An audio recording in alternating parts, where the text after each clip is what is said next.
There are some memories your brain refuses to keep. Not because they're unimportant, because they're too dangerous. Scientists call it memory suppression. Most people experience it once or twice in their lives. But what if an entire group of strangers forgot the exact same thing? The exact same night? The exact same person? And what if the only clue that memory ever existed was a photograph nobody could explain? At first we thought we were trapped inside a game. We were wrong, because the deeper we looked, the more it felt like the game wasn't trying to kill us. It was trying to make us remember. And somewhere inside room 2, a memory was waiting. A memory so terrifying. Every one of us had chosen to forget it. The biggest mystery was not the photograph, nor the document Marcus saw. We were wrong. Because 30 minutes later, someone looked directly at me and said my name. The problem? We had never met. At least, that's what I believed. Then the lights went out. Someone screamed. And when the lights came back on, one of us was gone. Not hiding, not running. Gone. But that wasn't what terrified me. What terrified me was what I found lying on the floor afterward. Because the moment I saw it, I realized this nightmare hadn't started tonight. It had started years ago. And somehow, all of us had forgotten. Before we dive deeper, let us know in the comments where you're watching from. And if you're ready for more mind-bending mysteries, hit like, subscribe, and ring the notification bell. Because the truth behind this story gets even darker from here.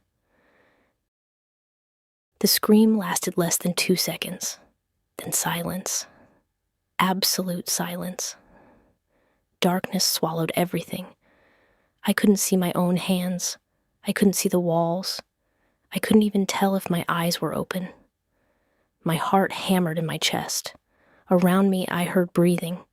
Fast breathing. Terrified breathing. Someone stumbled. Metal scraped against concrete. Then a voice shouted, "Who screamed?" Marcus. His voice echoed through the darkness. Nobody answered. The room remained silent. Then another voice, Jake. "Everybody stay where you are." A nervous laugh escaped somewhere in the darkness. "That's easy for you to say." Nina. I recognized her immediately. At least everyone was still talking. That meant everyone was alive, right? The thought disappeared the moment I heard a strange sound. Drip, drip, drip. A liquid hitting concrete, slow, rhythmic, somewhere nearby. The room fell silent. Everyone heard it. Nobody wanted to ask. Nobody wanted the answer. Then the lights returned, one by one, flickering overhead. The room appeared again. Concrete walls, steel doors, photographs. The same room. But one thing had changed. David was gone. Nobody spoke. Nobody moved. For several seconds, nobody seemed capable of processing what they were seeing. David's place against the wall was empty. Completely empty. The older man had vanished. Marcus was the first to react. "What?" Jake spun around. "No." Nina immediately backed away. "Oh my God." Elena looked genuinely shocked, for the first time since entering the game. I felt my stomach tighten. David couldn't be gone. There was nowhere to go. No exits, no hidden doors, nothing. Yet he wasn't there. The room's speakers crackled. Then the voice returned. Room 1 complete. Nobody cared. Marcus stepped forward. "Where is David?" Silence. "Answer me." The voice ignored him.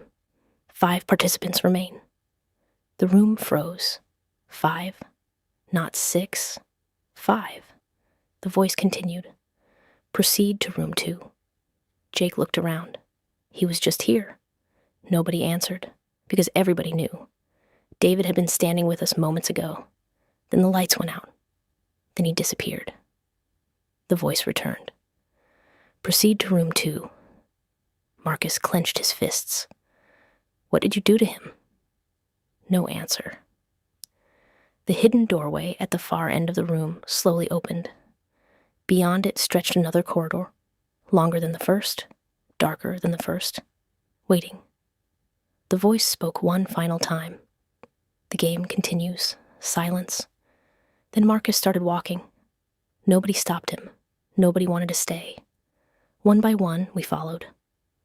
5 survivors, 5 strangers, 5 people carrying pieces of a mystery none of us understood. As I crossed the threshold, I looked back one final time. Something caught my attention. David's envelope, still lying on the floor. Abandoned, untouched. A strange feeling settled over me. Then I noticed something written across the front. 3 words. Do not open. My pulse quickened. The corridor lights suddenly flickered, and before I could grab the envelope, the steel door slammed shut, sealing room 1 forever. Ahead of us, the corridor stretched into darkness, and somewhere far away, a new timer began counting down. The new timer began counting down before we reached the end of the corridor. 59, 59, 59, 58, 59, 57. Nobody spoke. David's disappearance hung over us like a shadow. 5 people remained. 5 confused strangers. 5 people who were beginning to realize that this game wasn't simply trapping us. It was changing us. The corridor stretched ahead. Long concrete walls, industrial lights overhead, no windows, no signs, nothing except a single black line painted across the floor. The line continued forward like a trail. Marcus was leading, Jake behind him, then Elena, then Nina. I stayed near the back. Something felt wrong. Not the game, not the corridor, something else. A memory, a feeling. The deeper we walked, the stronger it became. Then I saw it, a number painted on the wall. Nobody said anything. Nobody needed to. Room 2, the next stage, the next nightmare. The corridor ended at another steel door, larger than the first one, far larger. The words above it glowed red.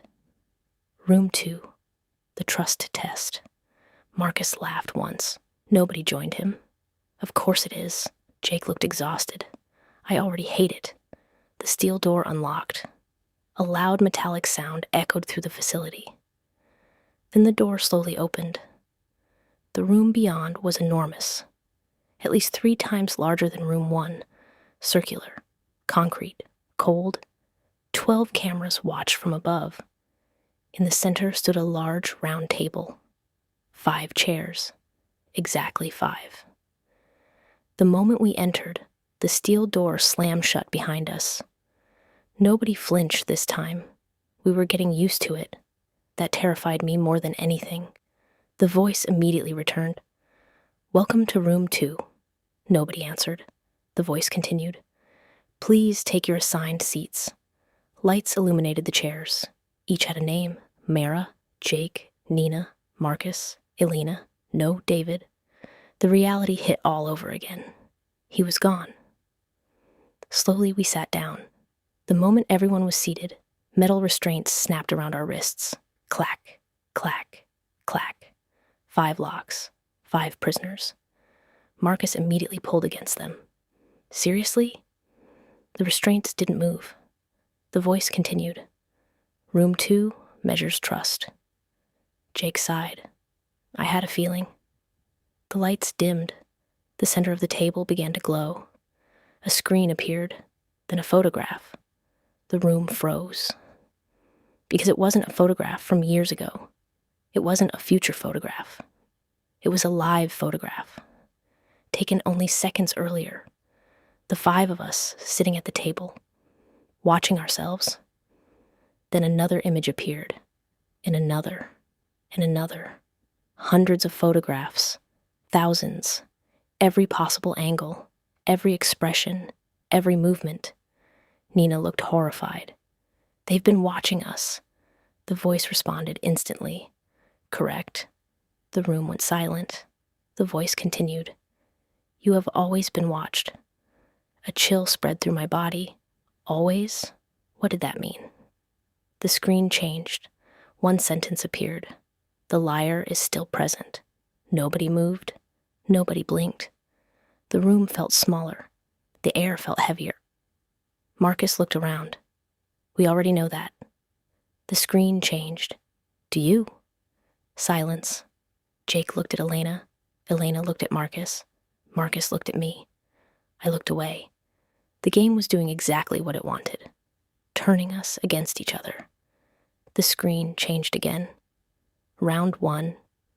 Then another sentence. 1 person will answer. 4 people will vote. Nobody liked where this was going. The voice continued. Answer honestly. Marcus laughed. What happens if we don't? The voice immediately replied. You lose trust. The screen flashed red.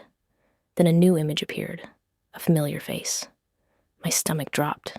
Elias. The man from the photographs. The smiling stranger.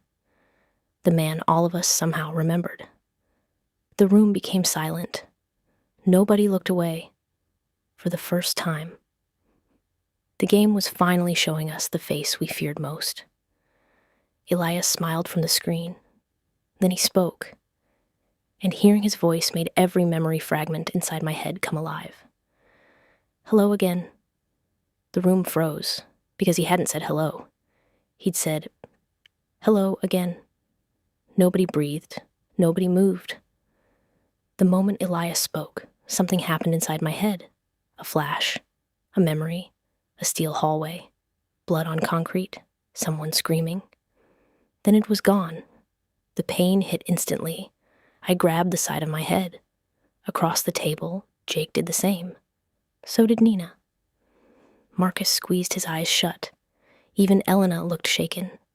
The screen displayed Elias's smiling face, watching us, studying us, enjoying it. As you can see, Elias said calmly, your memories are beginning to return. Marcus immediately stood, or tried to. The restraints stopped him. You did this to us. Elias smiled. I did many things. The room grew colder. Nobody liked his voice. It wasn't loud. It wasn't threatening. That was the problem. It sounded normal. The kind of voice you'd trust. The kind of voice you'd follow. The screen changed. A photograph appeared. The room froze. Because this photograph wasn't from years ago. It wasn't from the future. It was from room 1. 3 years ago. The exact same 6 people. The exact same game. Only this time, everyone looked different. More confident, more familiar. Like friends. Like people who already knew one another. Marcus stared. No. Jake leaned forward. I remember this. The room became silent. Everyone looked at him. Jake's eyes widened. I remember this room. The screen flashed green. Truth accepted. A sharp pain exploded behind my eyes. Then another memory surfaced. A round table. 6 people laughing. A man standing at the center. Elias. Always Elias. The memory vanished, leaving me gasping for breath. The voice returned. Round 1 begins. The screen changed. 1 sentence appeared. Who caused the first game? Nobody understood. Jake frowned. What? The voice repeated itself. Who caused the first game? 5 names appeared. Mara, Jake, Nina, Marcus, Elena. The room fell silent. Marcus laughed nervously. This is ridiculous.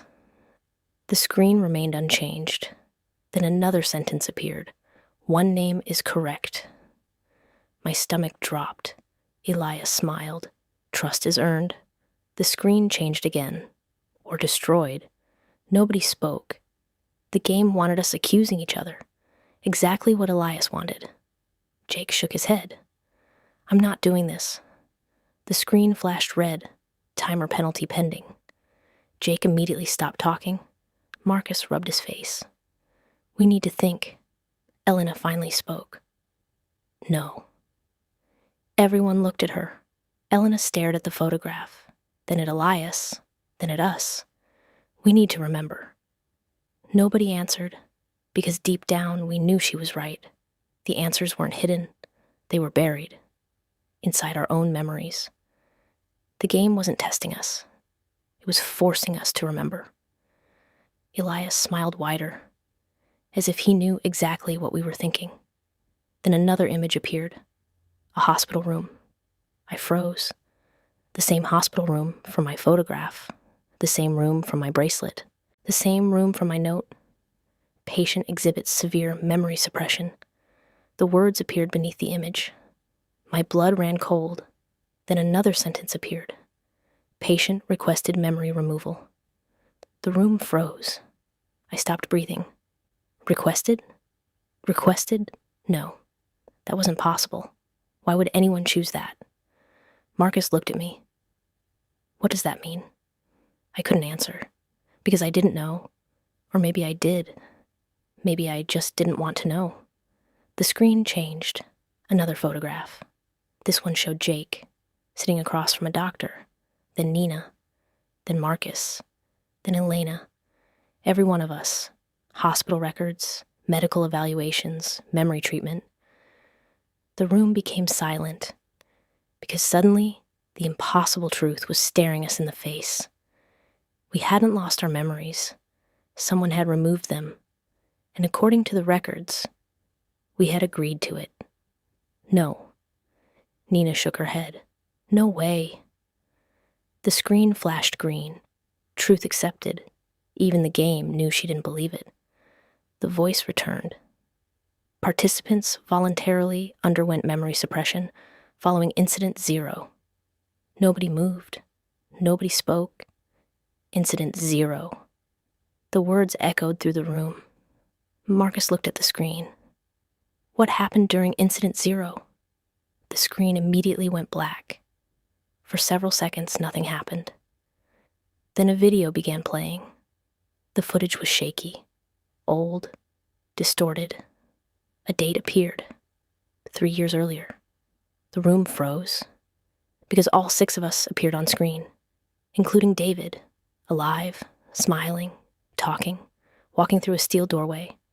Room 1, the first game, the first visit, the first mistake. Then the video stopped. The screen displayed a final message. Incident 0 begins in 10 minutes. And somewhere deep inside me, I suddenly remembered hearing those exact words before. Incident 0 begins in 10 minutes. The words remained on the screen. Nobody spoke. Nobody moved. It felt like the room itself was holding its breath. Then the timer appeared. 10 o'clock, 9:59, 9:58. Marcus looked around. What does that mean? No answer. Jake stared at the footage frozen on the monitor. The image showed all 6 of us, 3 years younger, walking willingly into the facility. Not kidnapped, not dragged. Walking, choosing. The realization made my stomach twist. We had come here before, on purpose. Elias smiled from another monitor, watching us, enjoying every second. You wanted answers, he said. The room fell silent. You came looking for the truth. Marcus slammed his fists onto the table. What truth? Elias tilted his head. The same truth you're looking for now. Nobody understood. But somehow that frightened me more, because it sounded like we already knew. Somewhere beneath the missing memories. The timer continued. 9:31, 9:39, 29. The screen changed again. A new video began. Security footage. Room 1, 3 years earlier. The 6 of us stood around a table, arguing, shouting, terrified, just like now. Only one thing was different. David. He was speaking, and everyone else was listening. The room became silent, because David wasn't acting like a victim. He was acting like a leader. Jake leaned forward. That's impossible. But there he was, confident, focused, giving instructions, trying to solve something. The footage skipped forward. David pointed toward a door, then toward Elias. Then everything became static. The video ended. A message appeared. Who was David? Marcus frowned. What kind of question is that? The voice answered. The correct question? Nobody liked that response. The screen displayed 5 choices. A leader, a victim, a traitor, a witness, a friend. The timer continued. 8:48, 39, 8:38. Marcus looked around. What are we supposed to do? Elena stared at the options, then at the old footage, then back at David's face. Her expression changed.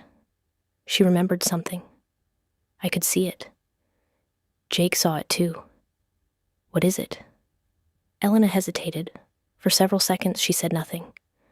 Then she looked directly at the screen. David was a witness. The room froze. Marcus looked at her. How do you know that? Elena looked confused. I don't. The screen flashed green. Correct. The room erupted. What? How? You guessed? Elena looked just as shocked as everyone else. The voice returned. Memory fragment recovered. Progress, 17%. A sharp pain exploded inside my head. Another memory, a hallway, running, alarms, David shouting, not at us, at Elias. The memory disappeared before I could grab it. I gasped. Across the table, Jake looked equally shaken. Marcus grabbed his forehead. Nina squeezed her eyes shut. The room was forcing memories back into us, one piece at a time. The screen changed again. New question. Who died during Incident 0? The room froze. Nobody moved. Nobody breathed. Died? The word echoed through my mind. No. Nobody had mentioned death. Nobody had suggested death. Yet somehow, it felt familiar. The screen displayed photographs, 6 of them. Our photographs. Then a 7th, Elias, smiling, watching, waiting. Marcus stared. One of us died, the voice answered. Correct. The room became silent. The timer continued. 7:11, 7:10, 7:09. Nina slowly shook her head. No. The voice ignored her. Select the deceased participant. My blood ran cold. The screen wanted us to choose. One of us. One of the 6. Someone who had supposedly died 3 years ago. But all 6 of us had entered room 1. All 6 of us appeared in the old photographs. All 6 of us existed. So how could one of us be dead? Then a horrible thought entered my mind. What if one of us wasn't? The screen remained waiting. No one selected a name. No one wanted to. The timer kept counting down. 6:44, 6:43, 6:42. Then Jake whispered something. So quietly, I almost missed it. I remember a funeral. The room froze. Jake stared into space, like he wasn't seeing room 2 anymore, like he was seeing somewhere else, another time, another place. I remember rain. Nobody interrupted. A cemetery. The screen flashed green. Truth accepted. Progress, 24%. Jake looked terrified. The memory was real. The game confirmed it. I remember standing beside a grave. His breathing became uneven. I remember all of us being there. The room fell silent. Then Jake whispered the words none of us wanted to hear. I think one of us really died. The timer continued counting. 6016 005 59. And for the first time since entering room 2, I started wondering whether every person sitting at this table was actually alive.